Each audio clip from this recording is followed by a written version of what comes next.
Mga ka-wellness, sa puntong DRPS2. ito ay nais ko pong ipaalam sa inyo kung kayo ay maliligo once a day, ang pinakamagandang oras ng paliligo ay sa gabi, mga ka-wellness. Siyempre buong araw kang nadumihan, naalikabukan, nausukan.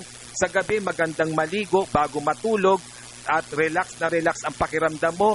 Tulong yan para magkaroon ka ng quality sleep at talagang malinis ang iyong katawan. Maiiwasan ang mga sakit po sa balat.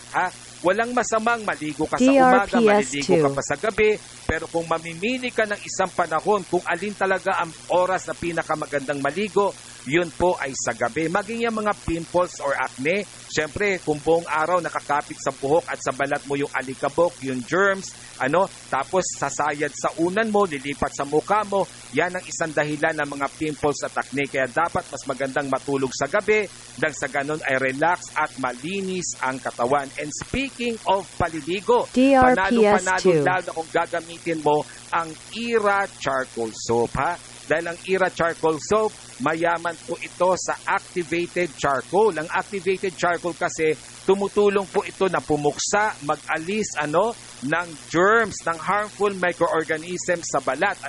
Nang sa ganon ay maging malinis ang iyong buong katawan, maalagaan ang iyong balat, mas maging malusog, mas healthy, mas maganda, mas bata.